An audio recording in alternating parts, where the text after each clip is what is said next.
Hello and welcome to the English with Kit podcast. I'm Kit, an independent English teacher from the UK, but I have been living in northwestern France for the past 5 years.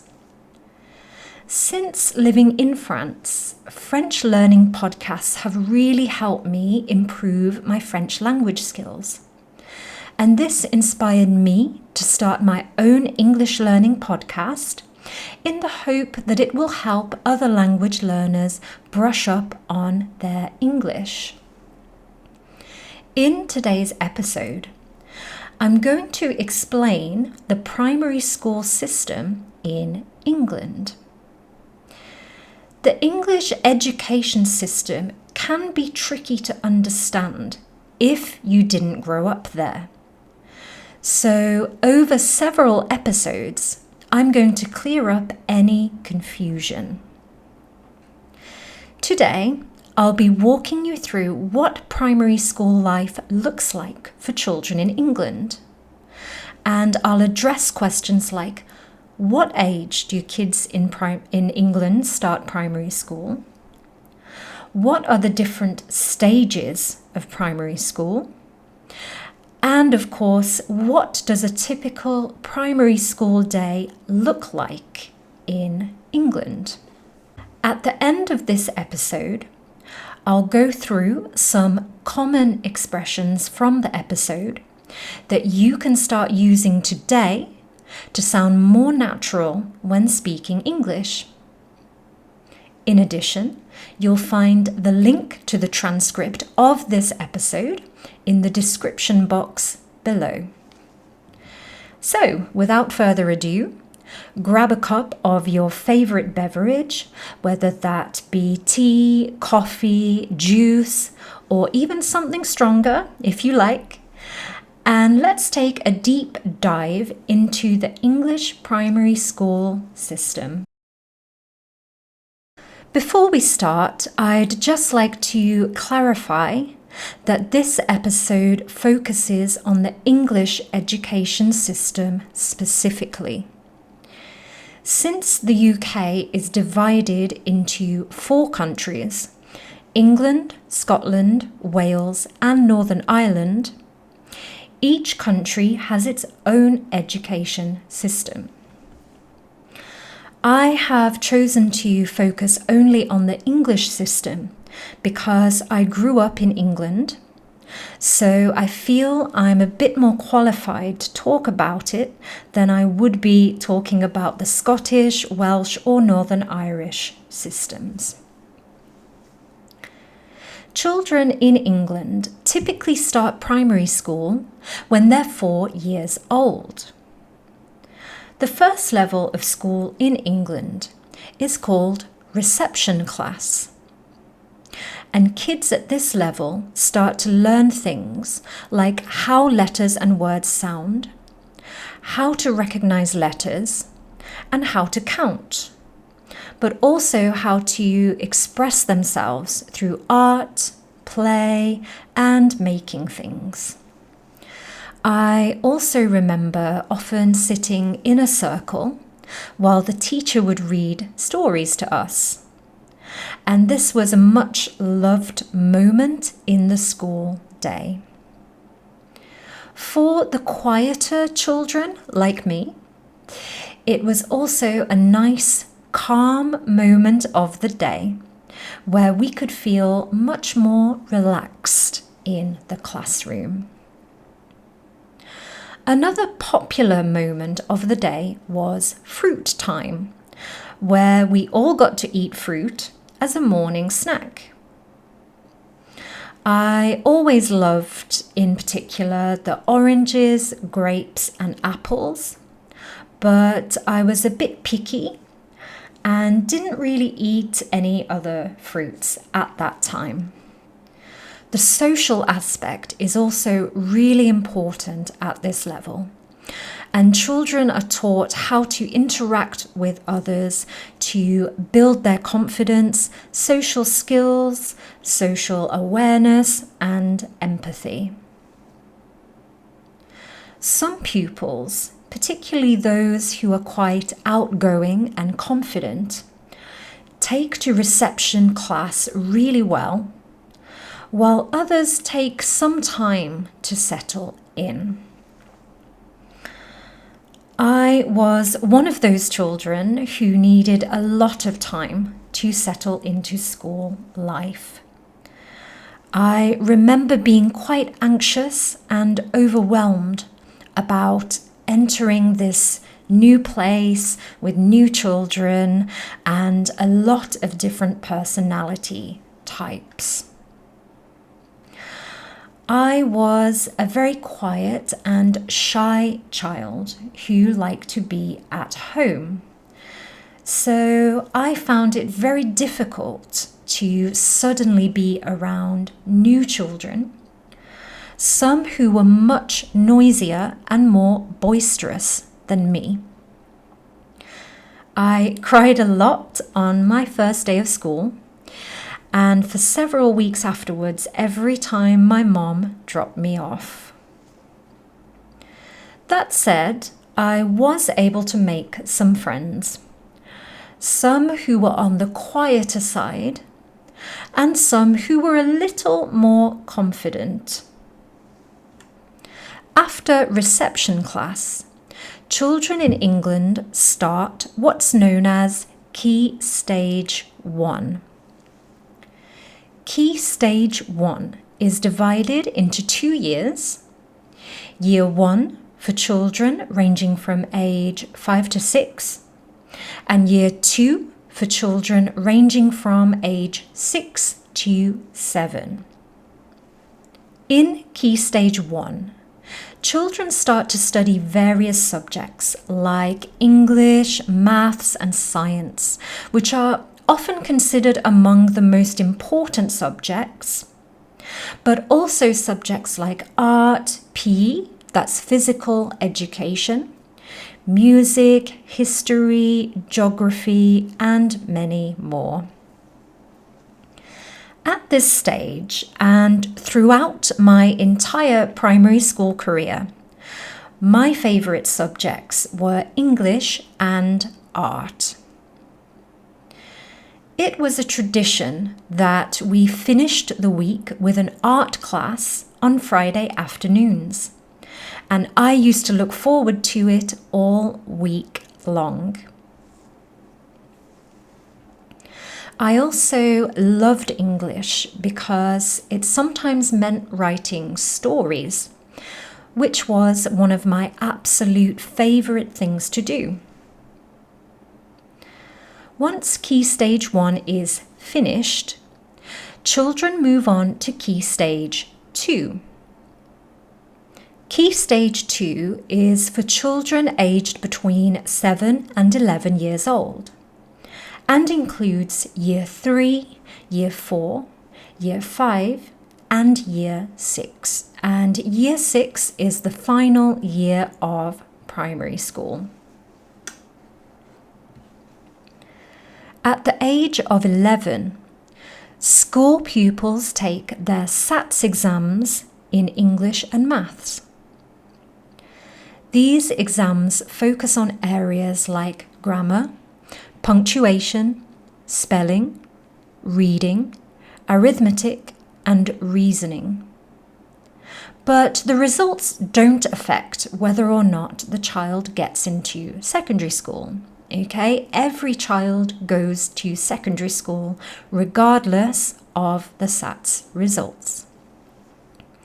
However, secondary schools can use the SATs results to help determine what set the child goes into in core subjects like maths when they do go to secondary school. If you're not familiar with sets or setting, it means the pupils are placed in groups according to their ability in a particular subject. For example, if a pupil sitting the SATs test does really well in maths, they'll likely be placed in Set 1 or Set 2 in maths in secondary school. Okay, so Set 1 is the highest set. The bottom set or the lowest set really depends on how many sets a school has. A typical primary school day starts at around 8:30 a.m. Some schools offer an optional breakfast club which starts earlier, perhaps around 7:50 a.m. The number of lessons each day can range from 4 to 6, depending on the school, and there is usually a short break at around 10:15 a.m. when the pupils have a snack and go into the playground to socialize and play with their friends. Schools may have different rules depending on the types of snacks a child can bring. For example, some schools ban nuts, as these can be very dangerous for children with allergies. There's another lesson or two after the break time, and then lunch, what we often refer to as dinner in the UK. And I know this can seem a little strange to people who are not from the UK. So dinner is at around 12 and lasts until around 1 p.m. But this can vary depending on the school. The pupils have the option of bringing their own packed dinner or lunch, or eating hot food from the school canteen. Usually, parents are asked to pay for school dinners in advance, but some children are eligible for free school meals. To be eligible for free school meals, the child's parents or guardian must meet certain criteria. One example is if the parent or guardian receives some kind of income support, some kind of financial help.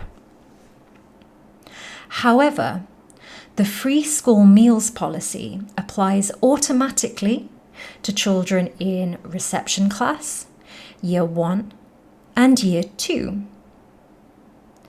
This means all children in these levels at primary school are entitled to free school meals.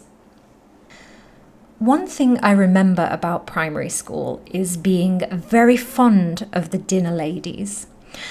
Just a note that in the UK, it's common to use the term dinner lady to describe the people who assist with dinner time duties at schools. These duties may include anything from actually cooking and serving dinner or lunch to supervising the children in the canteen or out in the playground during the dinner period. In a nutshell, their role is to ensure the lunch period, the dinner period, runs smoothly and that the children behave properly. After another 2 or 3 lessons, the pupils go home at around 3 to 3:30 p.m.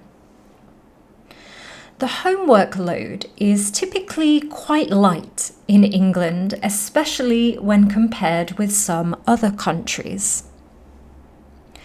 Though the time spent doing homework can vary from pupil to pupil, I would guess that it's no more than 30 minutes per day on average for older primary school students and much less for the younger pupils.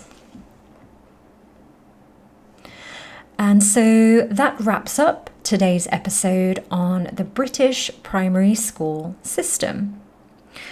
I hope you found this episode informative and have picked up some handy words, phrases, and expressions that you can start using today. If you'd like to learn some targeted words, phrases, and expressions from this episode, stick around as I'm going to explain them in just a moment. Thanks again and have a good one.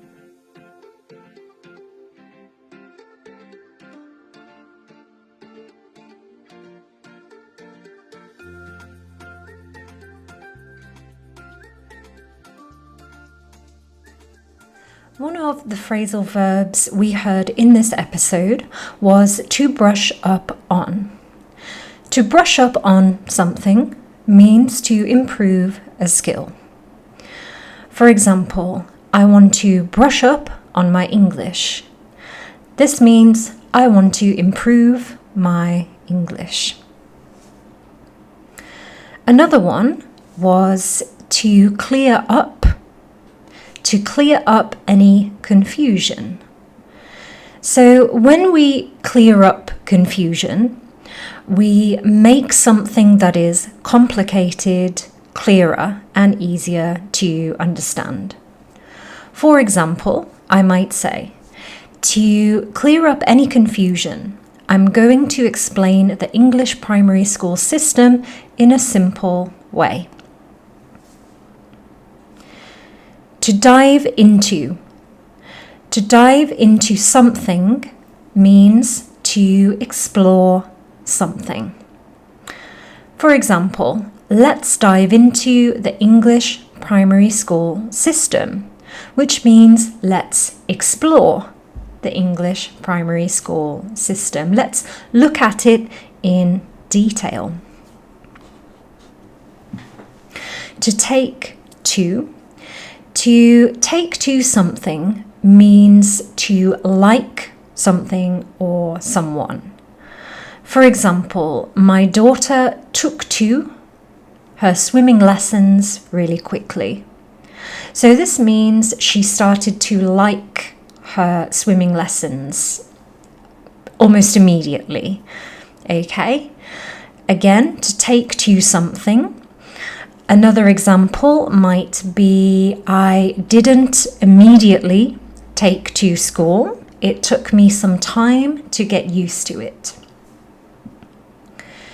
To settle in to something, to settle into something, to get comfortable with something or doing something. For example, it took me some time to settle into school life as I was quite shy. To be eligible for something. To be eligible for something means to qualify for something or have the right to do or have something. For example, some children in England are eligible for free school meals. It means they have the right to free school meals. To be on the insert comparative side. For example, to be on the quieter side. To be on the side is a common and advanced alternative to using an adjective. For example, instead of saying he is quiet, okay, he is quiet, very simple, you might say he's on the quieter side. It means the same thing, but it's a little more advanced sounding. He's on the quieter side.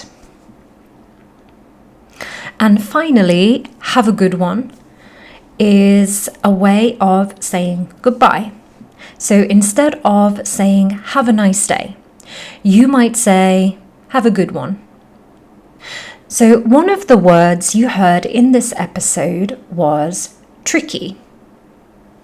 Tricky is an adjective which is a synonym of difficult or complicated. For example, English grammar can be quite tricky sometimes, which means English grammar can be quite complicated or difficult sometimes. reception class. And reception class is a noun. It is the name for the first year of primary school for children in England. We say children at the age of 4 enter reception class. Another adjective we heard was picky. Picky means someone who likes very specific types of something, usually food. Okay, so for example, she's a very picky eater.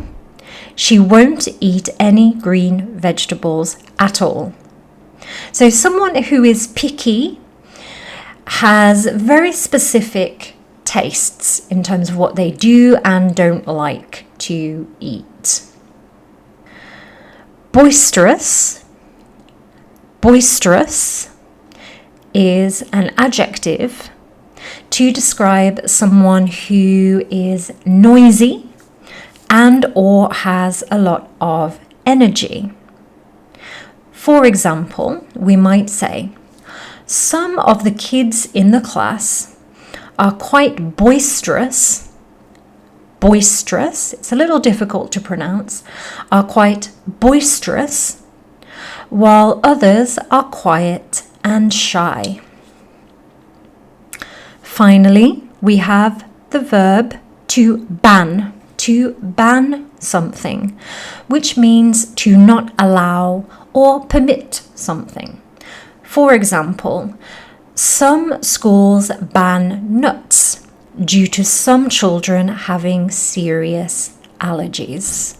Again, some schools ban, forbid, don't allow nuts due to some children having serious allergies. And that's all for now. Remember, you can find the transcript on my website. Thanks again for listening and see you next time.